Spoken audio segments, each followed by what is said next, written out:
G'day folks, beautiful day today,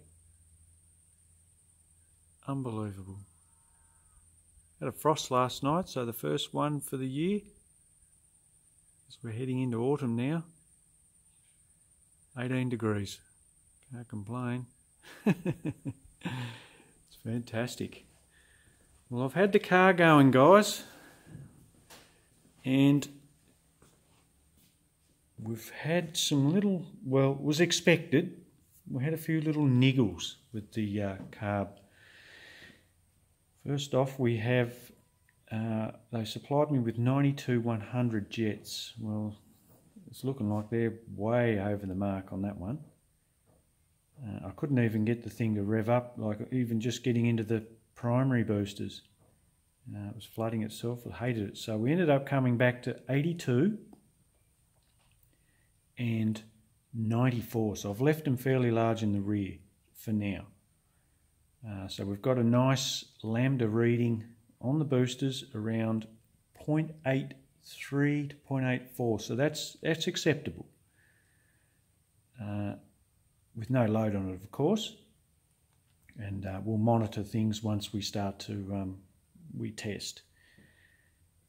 All right, so we've backed off on the jetting there. Well, on the idle mixture, we're a 3/4 of a turn out, and we've sort of got it sitting at around 0.8, 8.7 to 8.9 sort of range, which is a little bit rich just for idling. It'd be nice to get it up around the 9.9 to 0.91, 0.92 sort of thing.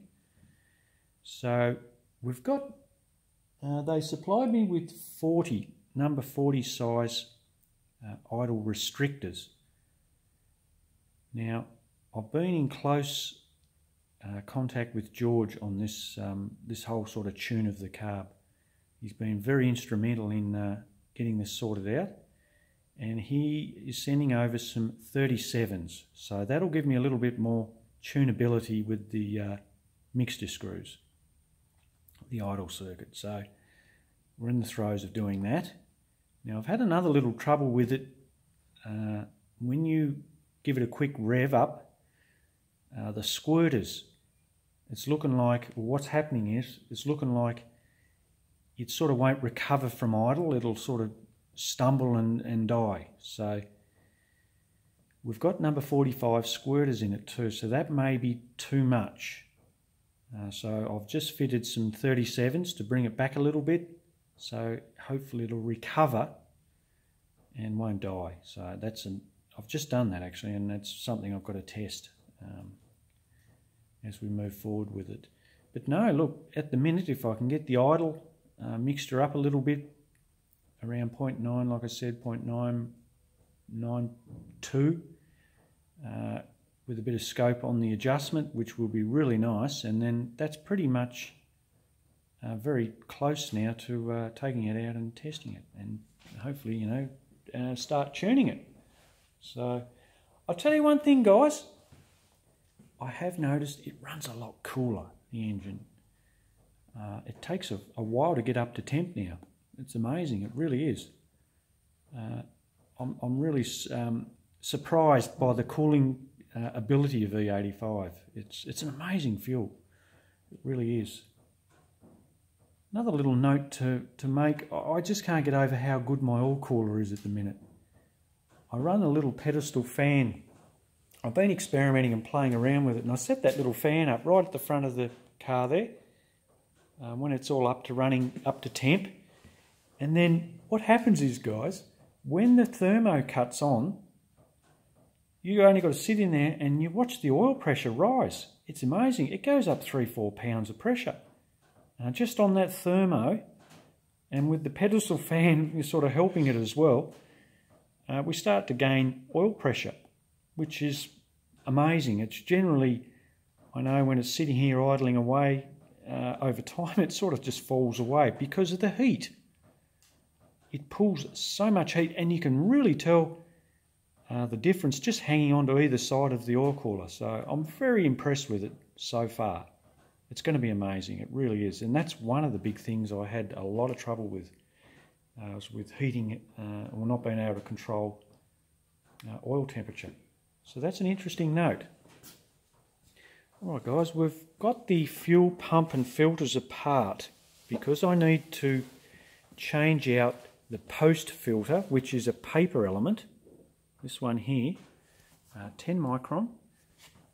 And well, I've had what, the E85 sitting in now for about a week, a little bit over. Look at it here, it's starting to delaminate. It looks like a little bit of sort of glue around, from what I can gather, around the holds on that cap. Well, it's all starting to sort of come apart and sort of, you know, just deteriorate. So, interesting. I've got another filter on order too. So that's a 40 micron washable type like this one. This is a pre-pump filter. It's 100 micron. And we can clean these ones out and maintain them. And so the next my post one will be the same. It'll be a 40 micron. So I've just ordered that through Rocket Industries in Sydney, and I should see that in the next few days, and then I'll reassemble it all, and we should be good to go. I'm going to keep a bit of a close eye on the pre-filter too, guys, because I'm running the foam in the fuel tank now, and I have heard some people say that it can attack the foam and deteriorate the foam. So that's something I'm going to sort of monitor very closely in time. Maybe when, you know, in the next few weeks, pull it apart, check the filter, make sure it's sort of hanging in there, the foam, and keep a close eye on it. To date, guys, a quick note before I go. To date, my hose is holding up fine. So I've had no dramas with that. That's been in there since the 21st of February. And it's fine, seems fine. So it's giving me confidence on the fuel lines. So exciting stuff, really is.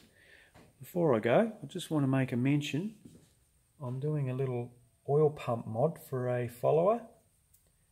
Sounds like he's, well, from what I can gather, he's doing up a little motor, a little 308 or 304, one of them, sort of the old style Holden motors.